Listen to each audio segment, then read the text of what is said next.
Does body language and the evidence prove that Tara Reade is truthful, that Joe Biden sexually assaulted her? Find out next. Oh, welcome back to the Schaik Podcast Shakers.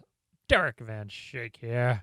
All right. So what we are talking about today is something that the mainstream media is not talking about. Typically what I like to do on my YouTube channels and also this podcast is show you things that you don't normally see and cover stories that aren't really covered, or maybe cover it in a different perspective than it's being covered, and give you a different insight, a different angle, a different perspective on it. And this story is not being covered by the mainstream media. They are completely ignoring it. And we'll talk about kind of the reasons why a little bit later.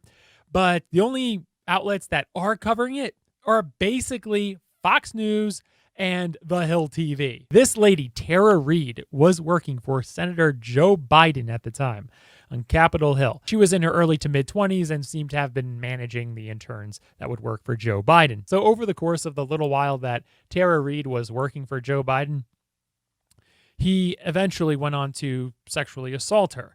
And she'll tell you the story, and we'll go through it, and we'll break down a little bit of her body language and see if she's truthful or not. Keep in mind, this is a credible sexual assault allegation against Joe Biden. This is not by any means just oh yeah, I happened to pass Joe Biden on the street in 1992, and I swear, he sexually assaulted me. I mean, the chances of that happening, smaller, right? But this lady worked with Joe Biden. She has talked about it with other people.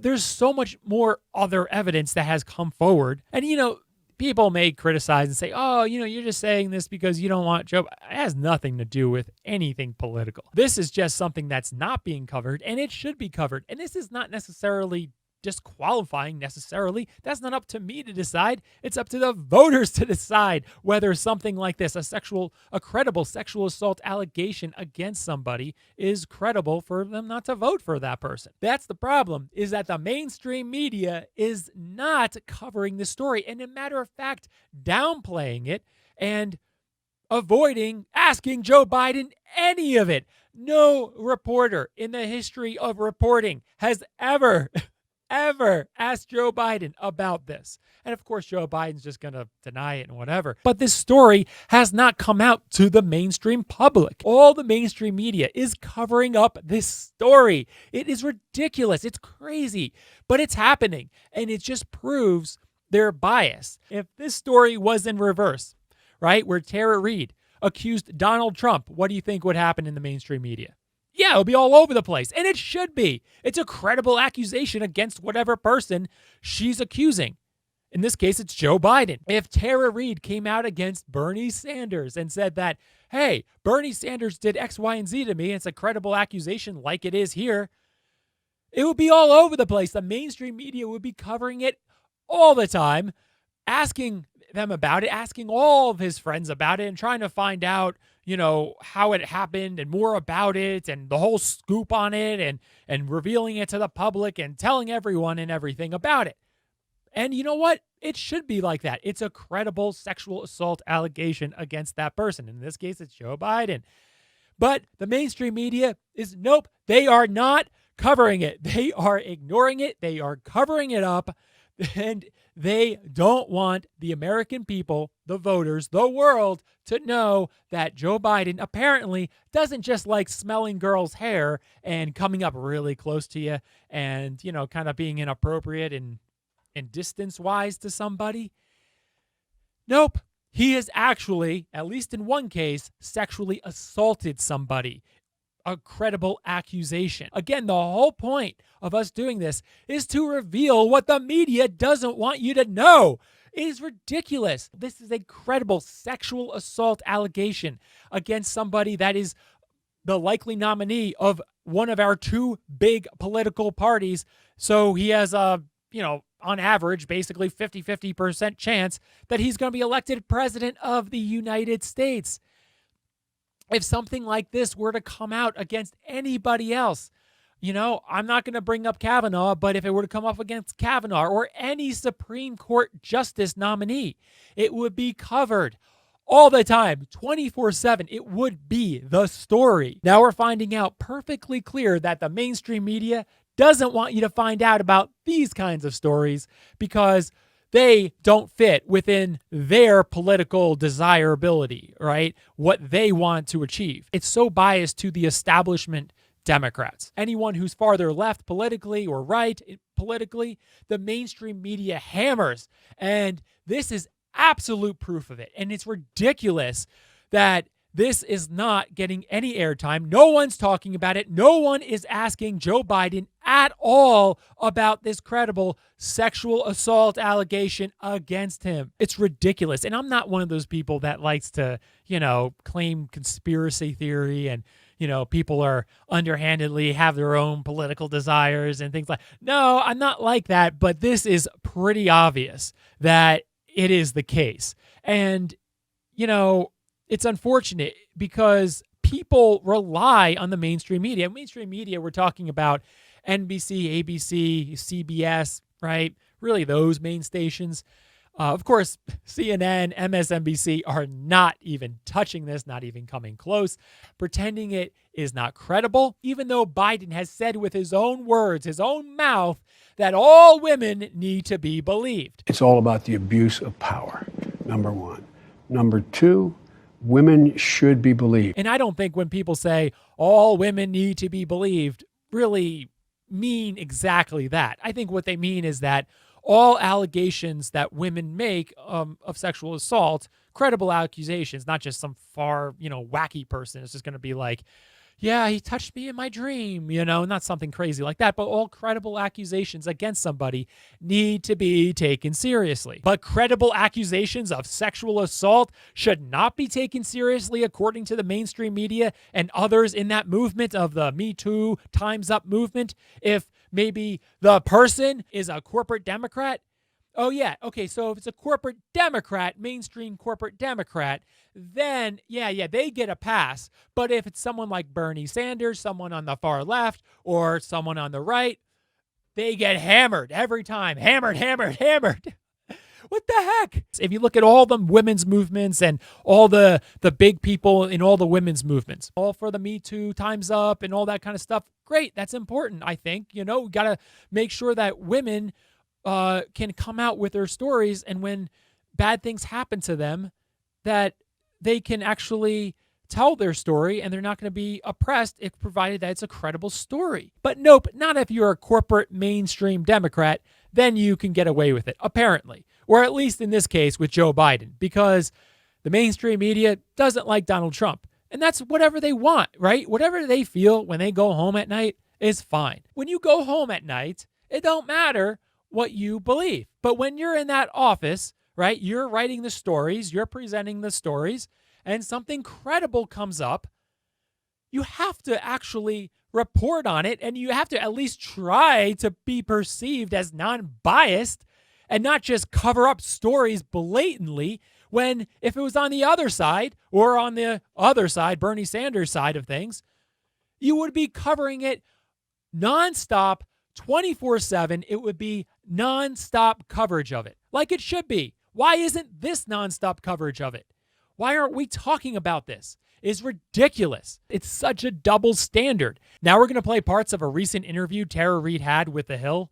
See what you think, and then we'll break down some of her body language. And then when I gave him the gym bag, it happened all in one motion almost. And he had me against the wall. And then his hands were down my skirt and up my skirt. And I was wearing, I wasn't wearing tights or anything. And he then, with his hand, went from there and entered me with his hand, and as he was trying to kiss me and saying things to me. And a guy who ended up becoming our national leader said, I can grab a woman anywhere and she likes it. They asked me, would I like to debate this gentleman? And I said, no. I said, if we were in high school, I'd take him behind the gym and beat the hell out of him. He was trying to kiss me and I was pulling away. And what I remember of that time is feeling really shocked, surprised, because there was no real conversation right beforehand. There was no precursor. It just happened. And then when he did that, I was obviously pulling away. And he pulled back and said, come on, man, I heard you liked me. Something to that effect. And that's what kind of jolted me. Like I was trying to think what I did wrong to bring that on. When the societal attitude changes and women, not a single woman in America, asks herself the question, what did I do? What did I do? You need to button up more. You need to dress less provocatively. Was it what I was wearing? But I felt like I did something wrong. He was my boss, and he was like my dad's age at the time. And I trusted him and looked up to him. He said to me when he pulled back, he pointed his finger at me and he said, "You're nothing to me. You're nothing." And then he straightened his clothes and he went away. What do you think? Was she truthful or maybe at least credible? Her body language came across as truthful. There are so many tells when someone is lying, especially an off-the-cuff interview like this. This is not like I'm going to read a prepared statement and I'm just going to be very robotic about it. And they're so robotic about it, you can't tell what's what. They're just basically reading. That is usually the easiest way to tell a lie. I call it the kind of like Richard Nixon way of lying. So when someone's reading a prepared statement, it's a lot easier to get away with a lie. Not saying that you can, but it's just easier. But Tara Reade is giving an off-the-cuff response on webcast. It's a lot more difficult to actually get away with a lie. But we're not seeing any real signs of deception. No real inconsistency with her story. No nervousness in certain spots that we can specifically say, aha, that's the point of lying. Also, what we have with this is baseline behavior of how she acts when she is telling the truth. Keep in mind too, when people lie, they're going to lie just in that one instance. So the point where she, was confronted and Joe Biden assaulted her, that would be the lie. So you can kind of look back and see the progression of how she acted before. And if all of a sudden you start seeing some of this nervous covers when she starts talking about it, or some eye rubbing maybe, right, when she's talking about it, or covering her neck when she's talking about that point, the point where it could actually be a lie. But we're not seeing that. She was very consistent through pretty much the entire interview. Yeah, she showed a little bit of expected emotion when she was talking about that instance and a little bit of apprehension, but it wasn't deceptive body language. It was everything generally in line with what we would have expected of someone who would be telling that kind of story. It's also looking at the interview holistically to see if what they're saying makes sense and if the progression actually makes sense. And when they do finally say the part where you suspect could be a lie, how much different is it? And is it different in a unexpected type of way? And is it deceptive, or any deceptive type of body language is found in that point of the interview compared to maybe other parts of the interview? For example, if she was doing this through the whole interview, just like this, and this is just her tick, she normally does this during the entire or most of the entire interview, then you can kind of ignore that part. It's just like, oh, that's just how she normally acts. But if she's all of a sudden doing this when she's asked and specifically talking about that point that could be the lie, then you're kind of starting to see that that is a possible indicator of deception. And keep in mind too, when we talk about deception, we also look for clusters, right? If she were to randomly, I don't think she did it, but if she were to randomly just touch her nose during that part, that could be the lie where she's talking about how Joe Biden assaulted her. She just touched her nose there and nothing else, kind of ignore that she randomly touched her nose. But if she touches her nose and then starts touching this and then starts stuttering and looking away, right, then you can kind of say, okay, you are feeling insecure with what you are saying. You are insecure about it because it's possibly deceptive and you're scared that you're going to get caught in the lie. Among other things of not feeling very confident in what you're saying because you're just making it up. In addition to her allegedly being sexually assaulted by Joe Biden, watch and listen to what else happens. Unbelievable. And I was sitting on the back stairs and I just remember the coldness and my whole body shaking and feeling alone and feeling scared and not knowing what to do. To look into the eyes of the women who were abused in every social strata. I knew I had made him angry because I insulted him by pulling away and stuff. It was awkward and horrible. So I called my mom later. I went home, and she was furious. And it was soon after that I was put in a windowless office, and I was not allowed to have other contact with staff, and I was told to find a job within a month. Should I have not raised my voice? Never, never, never is it the woman's fault. After word got around that I filed a complaint, I couldn't get a job on the Hill. Were pretty not supportive of me as far as giving a reference. That's the even more disgusting part of sexual assault that people don't talk about, is that, oh yeah, when this big hotshot tries to actually make a move on you and you push him away and you don't want to actually be assaulted, yeah, you will be punished for not wanting to be assaulted. Ridiculous. She lost her job. She wasn't going to get references. She was blacklisted on Capitol Hill. Does that surprise any of you? Makes sense. There is even more evidence beyond just looking at her truthful body language and hearing her side of the story. She told her mom about what happened. Her mom was furious. You can watch the whole interview on the Hill YouTube channel if you want. She filed a complaint of some sort on Capitol Hill to make it proven that this actually happened. It was after the incident that I did make a written claim outside the office because I had tried to follow protocol with the sexual harassment. Somehow, some way, the University of Delaware, Joe Biden's a senator of Delaware, University of Delaware has all the records of Joe Biden's time as a senator, but the University of Delaware is not releasing any of those private but still public documents because they involve his public life. And they're not releasing him until after Joe Biden leaves public life. What?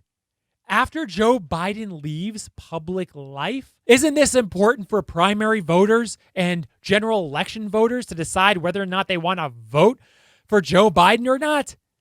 But no, they're not going to release those documents, they said. No. You know how I said that Tara Reade told her mother about this, and her mother said that you must come forward with this, you must tell the police or media, you must bring it to light, this is important?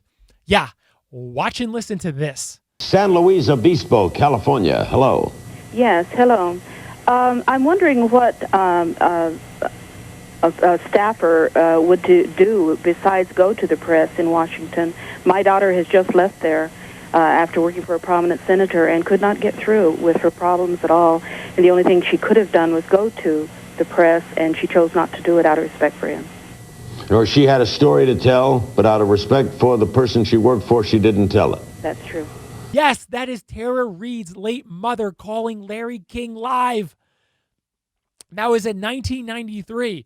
She called Larry King to, I guess, ask what she can possibly do, because I think Tara didn't want to really come forward too hard with this because then she may really get blacklisted. Remember, this was before Me Too or Time's Up, where if a woman were to come forward, she would get blacklisted in whatever job or community she was in. It was terrible. So she was like, I don't know if I should even say anything. How would I say anything even if I want to?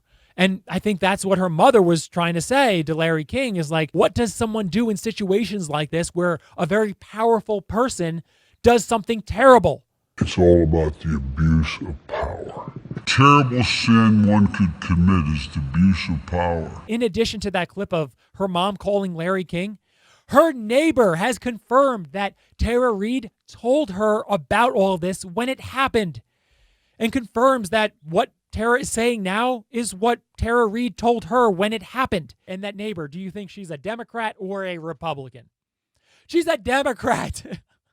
And she's going to vote for Joe Biden for president. She apparently just really doesn't like Trump and has been a lifelong Democrat and is basically saying that, yeah, Joe Biden sexually assaulted my neighbor friend, but, maybe he's better than Trump type thing. And what about Tara Reade? Do you think Tara Reade is a Republican? No, she's a Democrat. She's a lifelong Democrat and has been voting for Democrats her whole life, including Democrats for president her whole life. The whole point of all this is that there is so much evidence that is being ignored by the mainstream media to tamp down this story. This story has been out there for many, many months. I've actually been out there trying to get my story heard for months. It wasn't getting picked up by any news outlet. And especially over the past 3 weeks, it's been out in the open blatantly. It is ridiculous that this story did not come up in the Democratic primary. Why not? Were they trying to save Joe Biden? Why didn't all of Joe Biden's competitors? Why didn't they bring this up? So I went to Kamala Harris, I went to Elizabeth Warren, I went to the different, and I emailed them just and intimated there was something more to the story and to please get back to me, and I never received a response. Why didn't they bring this up? It was going to be brought up. Now, of course, Fox News is bringing it up every day, but all this is now finally coming out, and he's the presumptive Democratic nominee for president of the United States. Here's what I think about all this. This story needs to come out in the open so the entire American public, all the voters, know about this story. Specifically, the Democratic voters that are going to be voting in these primaries and the voters that are going to decide who they want as their nominee for their party. It's important. The Democratic voters need to know about this. Personally, I don't think it's too late to swap Joe Biden out. I think you can swap him out with whether that's Bernie Sanders or a Andrew Cuomo. I think the voters specifically in the Democratic Party need to know about this and really decide, is Joe Biden the right person to be the nominee for the Democratic Party or not? And they may decide, whatever, we'll just overlook it. That may happen, and it is what it is. But the story needs to come out so people know about this and they can make a proper decision with this in mind. But of course, the mainstream media, NBC, ABC, CBS, completely ignoring this, pretending it's not credible. Because it's always easier to pretend it's not there. A lot of the women's groups are ignoring this. You had gone to Time's Up, which is an organization which is meant to support sexual assault survivors, and told them about this claim, and they refused to sort of help provide you legal assistance. They said it was too political, and it was Joe Biden, and it was a presidential race. And their organization didn't want to be seen as biased. Where do I get help? And there was no real answer to that at all. Pretending it's not credible when it's clearly a credible accusation and it appears to be truthful. Ridiculous. Now in the comments below, what do you think should happen to Joe Biden? Should he not be nominated to be Democratic nominee for president? Should he be traded out for someone else, maybe an Andrew Cuomo or a Bernie Sanders? Let everyone know in the comments below. Give this a thumbs up if you're watching on YouTube. If you think Tara Reade is truthful, give this video a thumbs down if you think she's not truthful at all. Remember to hit that subscribe button so you don't miss out on new Schaik podcasts where we look at body language on current event topics. And I'll see you at the top.